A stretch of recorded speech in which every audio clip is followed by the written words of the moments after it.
In his 14 years in football management, he's so far clocked up 5 promotions. Is Danny Cowley en route to another? His Portsmouth side currently sit on top of Sky Bet League One. What does a manager know at this point in the season, Danny? I think he knows that it's very early days, that we've worked hard to get into a good position. Really proud of the group. Obviously, we come together quite late at the end of pre-season. But to work hard in this transfer window. Obviously, coming just to the end of the transfer window now, but no, we've worked hard to kind of try to accelerate the process of bringing the players together, both on and off the pitch, trying to build relationships in the partnerships, and trying to work towards the game idea. But we understand that we're still a million miles away from where we want to be. But obviously pleased with the start, and it ultimately gives us a foundation to hopefully be able to push on from. Does it kind of help to underpin beliefs that you might have had that you're onto something? And as unimportant as the table is after 5-6 games, does it help to establish a momentum and a belief in the squad as well? Well, I think it definitely helps to give a belief to the group, both individually and collectively. We've worked really hard to recruit this window. I think we've been pleased with the way the window's gone to this point. We've been intelligent, probably with our trading as well. We obviously traded Marcus Harness, who was a significant player for us last year, one of our best attacking players, a fantastic player. But we decided with a year left on his contract, it probably wasn't going to be possible for him to extend that contract. And we made the decision to allow him to go. We got a good deal, probably a little bit more than we anticipated, and that's helped us be able to bring Colby Bishop to the group, and also some of the other players. So we've worked hard with the recruitment, and then we've worked hard both on the pitch and off the pitch, in terms of, I think first and foremost, when you bring as many new players in as we have this window, is to try to bring them together as people. And once you can bring them together as people, then you can start to work on the training pitch and start to build the little relationships and the understanding that is so important if you're going to get a consistent level of performance. That's really interesting, because I wanted to know how you'd adapted yourself as a manager over the years, because obviously at say Concord Rangers, you're part-time, you're still working as a PE teacher, so I'm guessing one of those areas is your management of people, because you're dealing with professional footballers now, some of whom are on quite decent salaries, certainly in comparison to what your average man in the street gets. Yeah, I think so. I've had the pleasure of managing in 8 of the top 9 divisions, and my journey's been probably quite amazing different. achievement, mate, isn't it? I mean, that in itself, Yeah, I think it's something that we're really proud of, Nikki and I. It's quite a unique sort of pathway, really, but it's one that we wouldn't change for the world. It's, I suppose, allowed us to make mistakes and take learning away from the public eye, particularly in the early years. I always have so much respect for the likes of Steven Gerrard and Frank Lampard, who finished their playing career and then start their management career at the very highest level. That must be an unbelievable challenge for them, and for them to be able to do that so successfully. Credit to them. But for us, no, we've loved our journey. I think we've learned loads along the way. We try to get better every day. Ultimately, I genuinely believe that coaching management is just about connection with people. So it's always to try to understand the person, to try to have a feel of what they need from you, and some players need the stretch, some players need the support. I think all players need the care, and I think if you can show them how much you care before you show them how much you know, then that's a really good way to start the relationship. And I always think of them like my children. They're always in the forefront of my mind, and it's always to try to help them, not just on the pitch, but off the pitch as well. Yeah. I mean, do the terms of reference change, or are the same common denominators there to when you were dealing with a guy that had just fitted Mrs. Smith's boiler and then come to training on a wet Thursday night? I mean, are you pretty much still applying the same principles, or have you changed a lot? And Well, I in always have, terms of how you bring a group together, you know? yeah, I think I always have unbelievable respect for non-league players, for the boys that have to work all day and then come to training or travel the country to play games. It's two jobs, no doubt, and I always have a huge respect for them. And I always follow the non-league boys that then come into the football league, and yeah, I always do that with real energy and a real enthusiasm, because they always have, like I said, my utmost respect. I think managing in eight divisions, I think kind of see the evolution of man. They get bigger, stronger, more powerful as you go, more athletic as you go through the divisions. Obviously, technically, tactically, a little bit more talented, maybe, but still, I'm always attracted to the players that love the game, that have that energy and enthusiasm for a game that I love. Because I think if we can find those qualities in the players, then Nicky and I have a natural alignment with them, and then the relationship kind of works. So yeah, it's been a privilege really to be able to work with so many players. I mean, I think this is my 15th season, and yeah, interestingly, it used to always be my challenge to get. Of course, you want to win on a Saturday, but it was also my challenge to get the boys that were in non-league into the football league. And I think we had 35 that left us during our non-league days to play in the football league. The belt, we obviously had a promotion with Lincoln, so a number of them come up from the football league, from the non-league to the football league. But yeah, 35, and now I'm in the football league. The aim is to get them into the Premier League, and it was brilliant to see Lewis O'Brien, who we gave his championship debut to at Huddersfield. Harry Toffolo, obviously we had at Lincoln and we had at Huddersfield, both of them playing in the Premier League. Lowell Taylor, who's at Nottingham Forest, we're hoping he's going to get a Premier League debut. He started with us as a 17-year-old at Concord Rangers, believe it or not. Wow. None of them have gone. I haven't had anyone who's gone from the non-league to the football league and into the Premier League, but I'm hoping Lowell can do that at Nottingham Forest.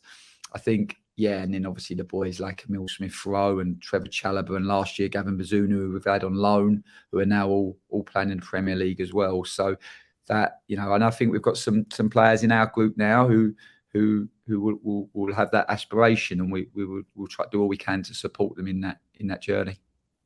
And just to go back to bringing a new group of players together, do you do, I don't know, storytelling sessions? Do you encourage the cliques that are forming to break up a little bit? Do you encourage people to come out of their comfort zone and not just sit with those they already know? Do you tinker about with places on coaches, places in the dining room, etc., or do you let evolution take place? No, I think we're always trying to create opportunities for the players to build the relationships. I think human connection takes time. It's something that you have to absolutely work on. It's something that we try to work on in the training ground every day. I think we have the bonus here at Portsmouth that we're on the road a lot. Every travel is an overnight stay ultimately, because we're on the beautiful South Coast. So we do get a lot of time together, and then it's just about using that time wisely. But yeah, we do a number of random things here, really. I actually spent some time on my pro license with the guys at Sale Sharks, and we actually on the day that we graduated, we sat and we had dinner with them, and they were incredible. Some really good ideas, and we've stolen a few of those. Obviously, they have over 50 professionals, and I just love the culture in rugby union that they obviously only play Saturday to Saturday. But when they will pick the team on the Monday, the 15 that are playing are obviously the lucky ones. The other 35 plus, their whole responsibility during the week is just to support the 15 that are playing and give them the best possible chance of being successful on the Saturday. And the way that they're able to give themselves up for the team and put the team first, I find incredible. And yeah, it's something that we're working towards. I think one of the boys' key values here is we call it team first. So we have three team values that are really important to us, and that is one of them. That we understand that in football sometimes there'll be moments of individual disappointment, but never to allow that to affect the team. And yeah, we've had some good fun in pre-season. We had some. We went to Spain. We spent some time doing some water sports and some different activities around kayaking and paddleboarding, and yeah, we had some good fun there. The boys were building balloon towers the other day, which was a bit unique, and they look at you a bit strangely at first, but they soon get into it, and they had to work together. Hold on a second. Let's strip that back a bit. Balloon towers. What, you down Tesco's? You buy a big bag of party balloons, you do it at the training ground? Or is there actually a sort of away day activity centre where somebody's actually providing that as a paid facility? No, we don't quite get that privilege here at Portsmouth, so we have to think outside the box and do it ourselves. But no, in pre-season we do a lot of double sessions. Sometimes in the season we do double sessions. So between those two sessions, when we're recovering the players, it's just to use our time well. And yeah, they got a pack of 20 balloons and some masking tape, and they were in departments. We had the goalkeepers, the defenders, the midfielders, and the forwards, and it was the team that could build the biggest tower in 10 minutes they had. And yeah, it's just nice to see them work together. It's nice to put them in a different situation, and you learn about them in those moments for sure. Yeah, the other thing I guess we've got to talk about is just managing expectations, both of owners and of supporters. And I can't remember the exact wording of your statement pre-season, but it was along the lines of what a ferociously important factor supporters are. You were obviously trying to align everybody, that they are an absolute asset to you, to invigorate, to get the boys going, to lift you in difficult times, and to take the roof off when things are going well. Yeah, without a doubt. I think everything we do is always for the supporters. I always think for every football club, it's the supporters that define the club.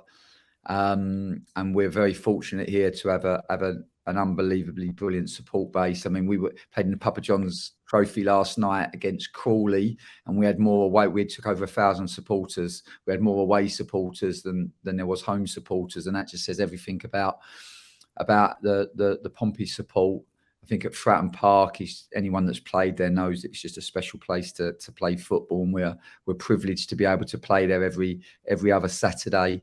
I always think the difference between the best support is that, you know, and we certainly have that at Portsmouth, is that they're not spectators. I sometimes watch the Premier League, and I watch supporters of Premier League clubs, and it's like they come almost like it's the theatre, and they're just coming to spectate, and for the players to put a performance on that they can then watch.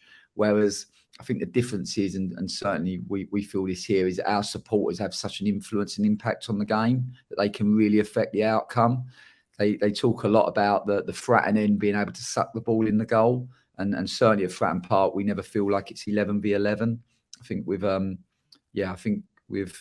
managed in the last 15 games to win 13 and draw 2. Had a really good home record for quite a period now, and we enjoy playing at Fratton, that is for sure. How do you manage negativity? Might be an individual or a little cluster of people. You might hear it from behind the technical area. I mean, I know Richie Wellens had a little bit of a spat that ended up on social media regarding, I think there was an ironic chant about his team, and he kind of picked up on it and invited supporters to the training ground to actually watch and to bring everybody together like that. Would you attack any negativity head on in such a way and say to somebody, go and get those 3 from round there and get them to come and meet me on Tuesday afternoon, and I'll tell them exactly why I did X, Y, and Z? Or do you just have to let it go? Well, I think communication is always really important, isn't it? And you're always, I think, in my position, trying to communicate to all the different people at the club. and certainly to be able to give clarity to the supporters about the way that you work, for them to be able to understand what you're trying to do, I think is really important, because if you can convey that, then the supporters have a much better understanding, and then are much more likely to give you that little bit of time when maybe it doesn't work as well as you would like it to. So yeah, communication for me is always a really important part of this job. We're really lucky. Our supporters are really, really intelligent. They're really, really good supporters. I mean, we have Joe Rafferty, who I say is a manager's player, because he's a right back. He does the basics unbelievably well. He's a really good defender, 1v1 defender, stops crosses, real team player. Sometimes in lesser educated support bases, his work might go unrecognised. It doesn't. The supporters really have a feeling for Joe. I think they have a song for him, and they see him as a really important player. And that always, I think, is great, and can sometimes tell you the intelligence of the support base that you're working with. Danny, you've kindly agreed to join us on a little whistle stop across the 3 divisions. I want to start in the Sky Bet Championship fixtures this coming weekend. Friday night is West Brom against Burnley. Saturday, 3 o'clock, it's Norwich at home to Coventry. Watford are at Rotherham.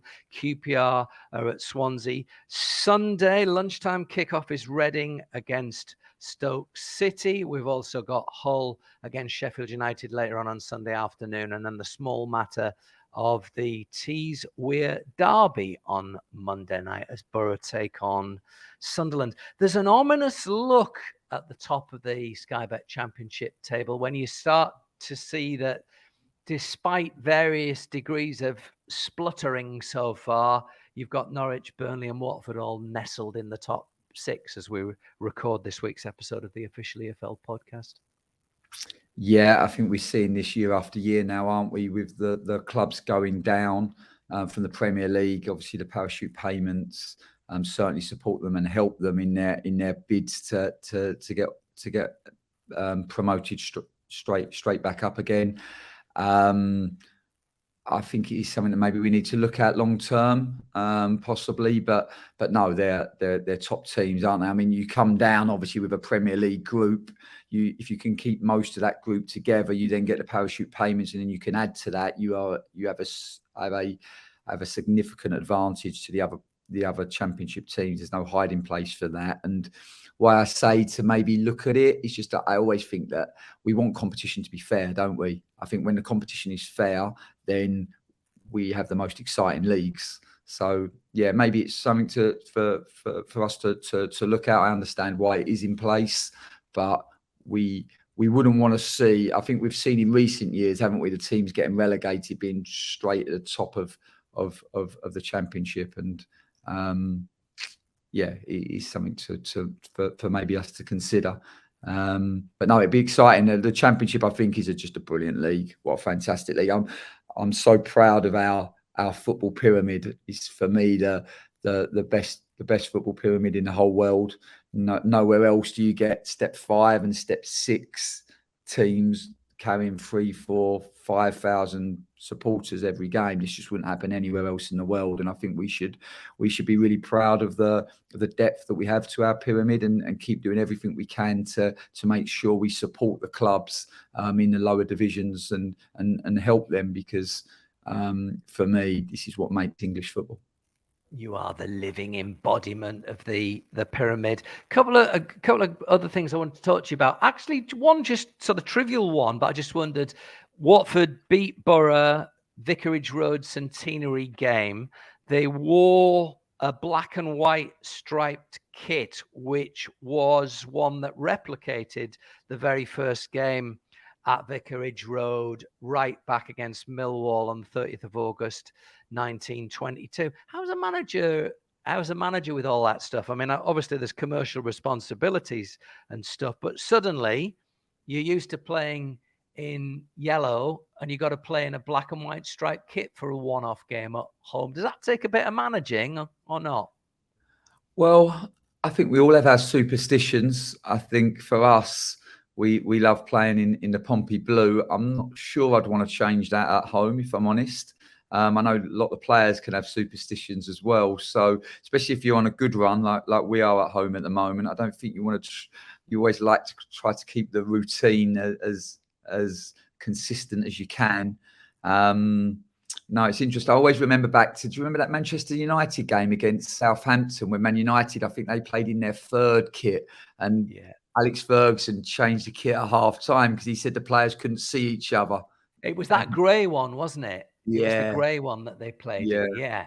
Yeah, it always sticks in my mind, that, and just typical Alex Ferguson, really, isn't it? That just his attention to detail and the fact that he has the courage to make that kind of decision mid-game. So no, I don't think I'd want to change kits, but I understand why clubs do commercially, and certainly Watford had a good reason to.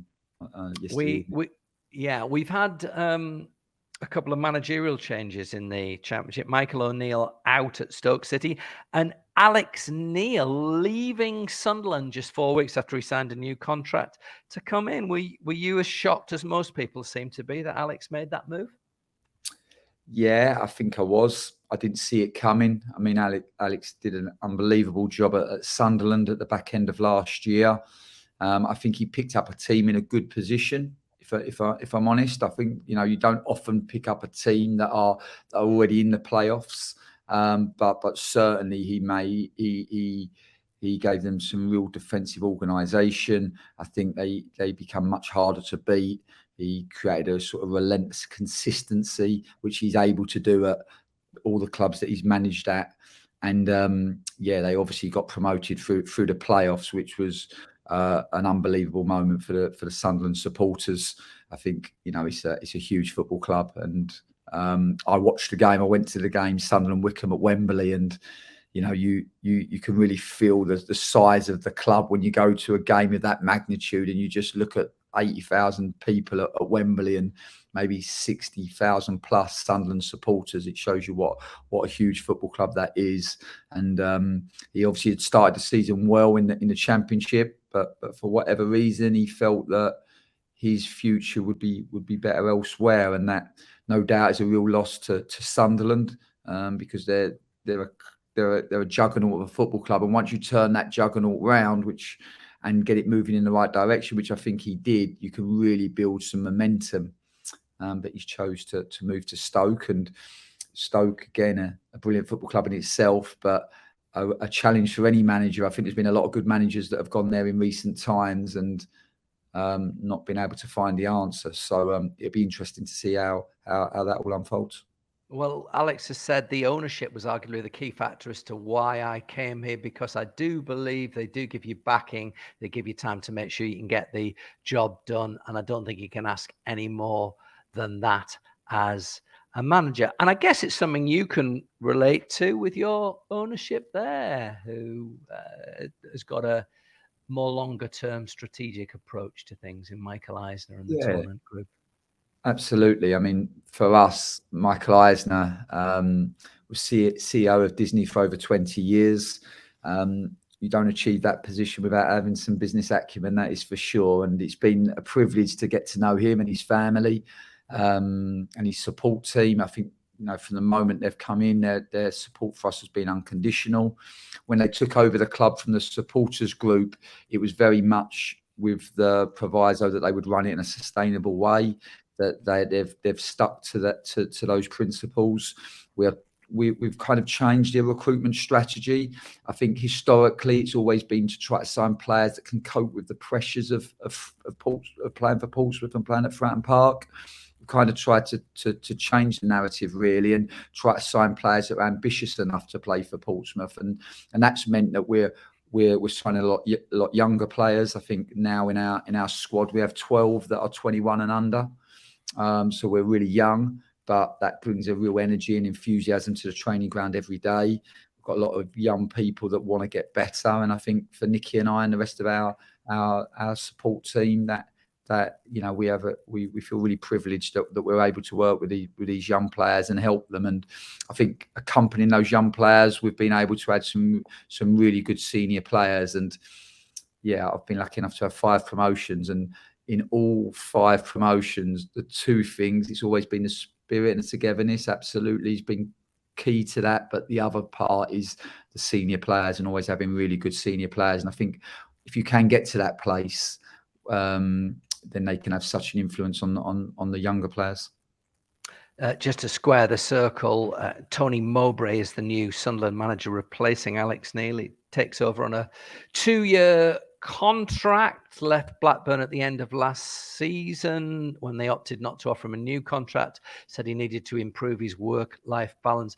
Actually, obviously he's an absolute Middlesbrough legend. There is the rivalry with Sunderland, so he's picked his words very carefully, but I thought this was wonderful. The players must understand what they are fighting for, because they're the standard bearers for the city, and win, lose or draw, we must ensure those who come to watch us see a team that gives everything in every game. You've got to take an early preemptive strike sometimes, haven't you, when you are crossing those boundaries between rivals?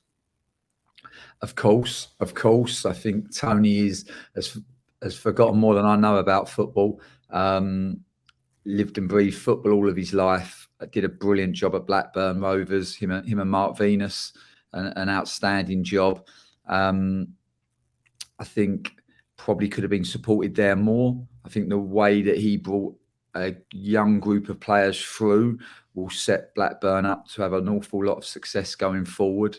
Just a fantastic job that he did there, and just a really good fit for Sunderland. Obviously, a North East man.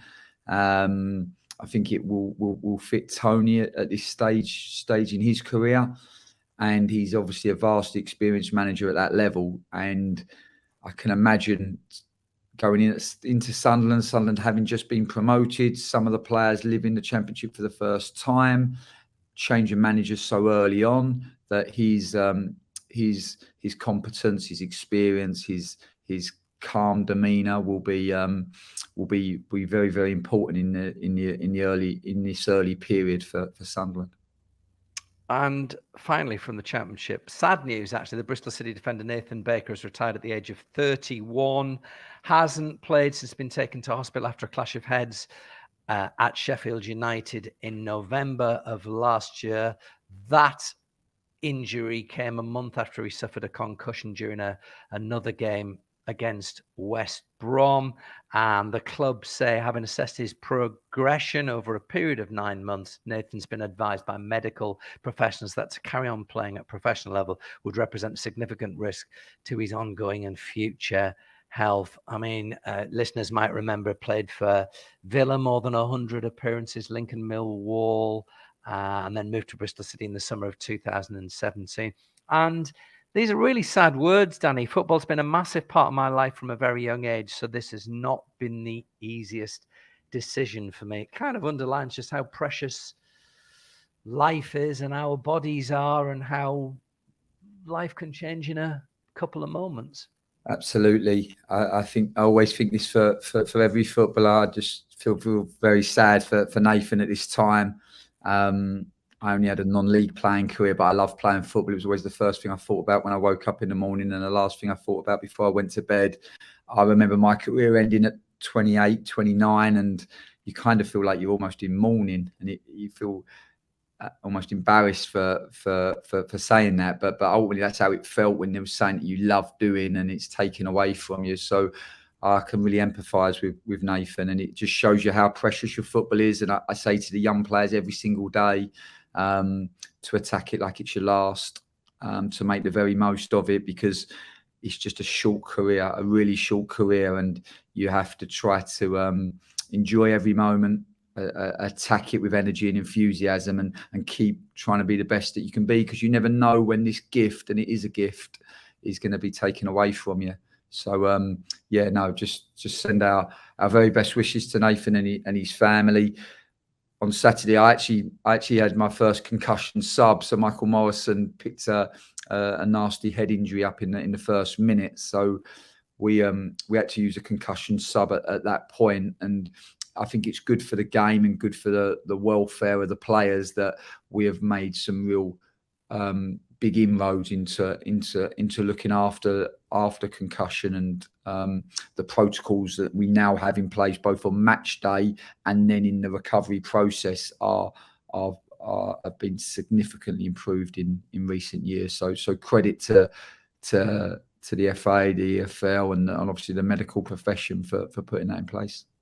Yeah, and as Danny says, good luck to Nathan in whatever he decides to do next in the next stage of his life/career. Into Sky Bet League One, Saturday's fixture, second place Ipswich are at Accrington. Morecambe still looking for a first win, travel to Bristol Rovers. Derby against Plymouth is 6th v 5th. Burton still looking for a first win, travel to Oxford United. Danny's Portsmouth, the leaders, at home to Peterborough United. Sheffield Wednesday are currently 4th, play against Barnsley. And again, there's always a lot of talk about the division and the big guns. And then you are all limbering up there or thereabouts near the top of the table.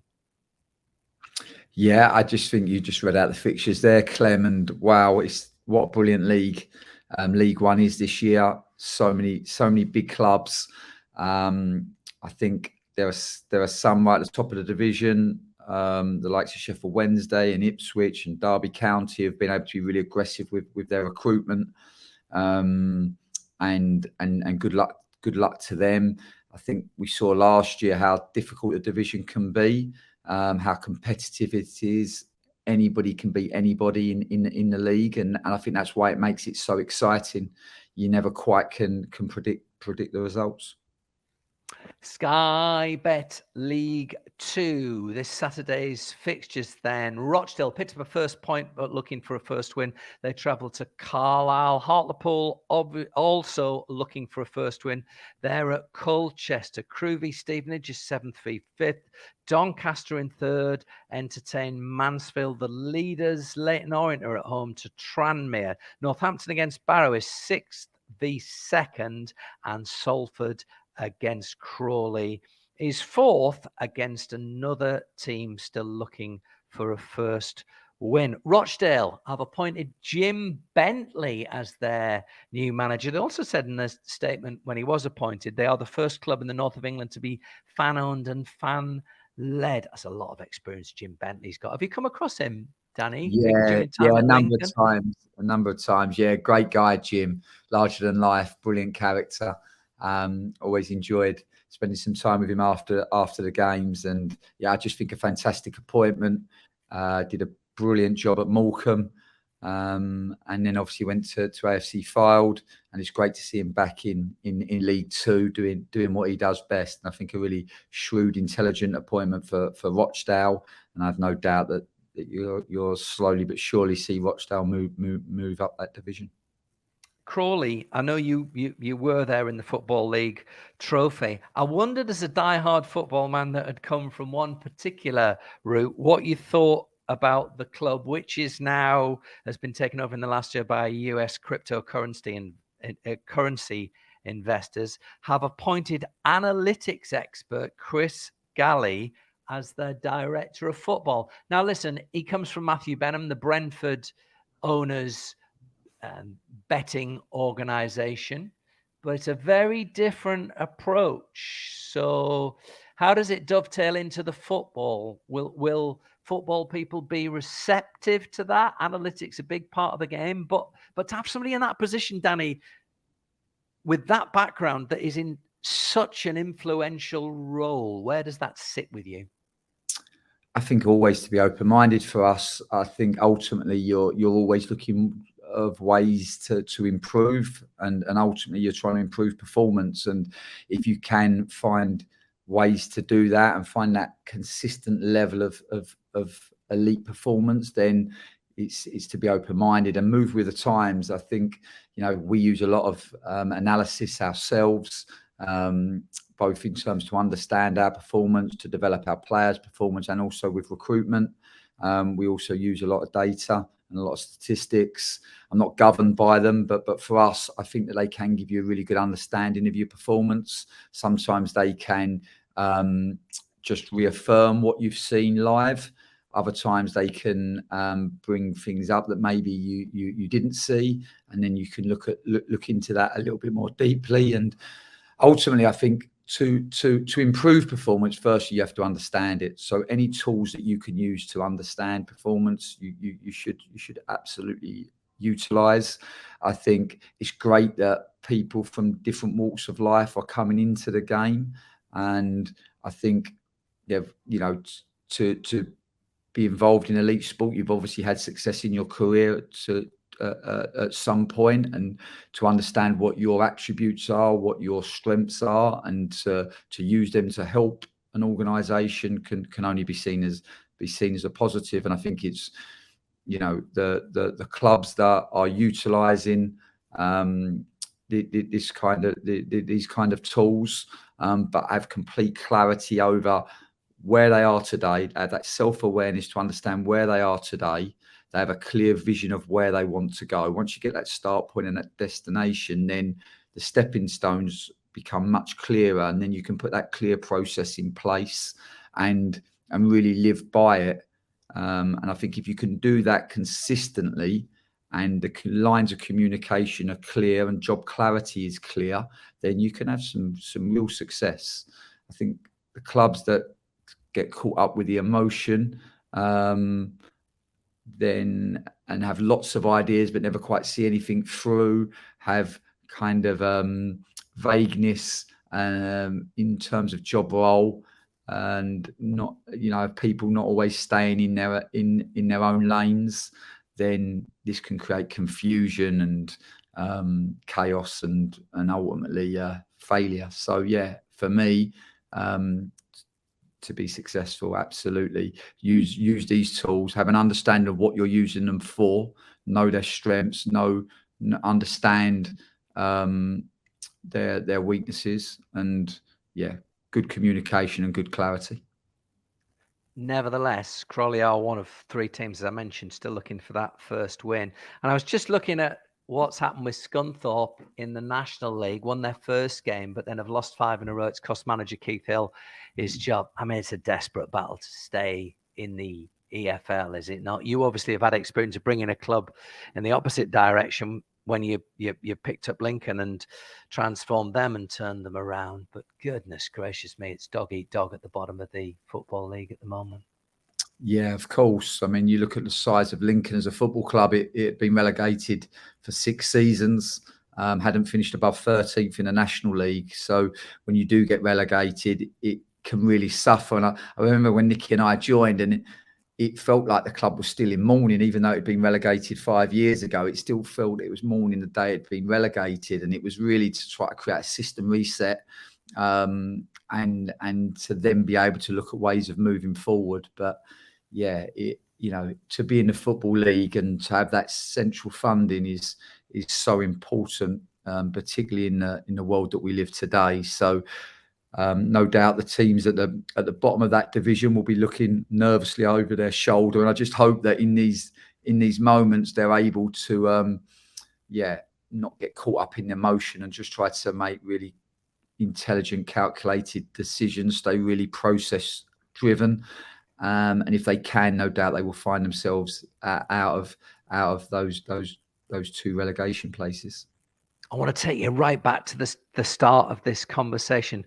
What's the one thing that you have done throughout those 14 years so far in management? What's your number one principle that you do in exactly the same way as you did when your management career first started, and are still doing it today, tomorrow, will be doing it, fingers crossed, at the end of the season when maybe you'll be back in the Championship? I think caring for people. I think that would be it. It's a very straightforward and simple answer. Danny, it's a pleasure as always. We really appreciate you joining us. Pleasure. Thanks, Clem. Great to speak, mate.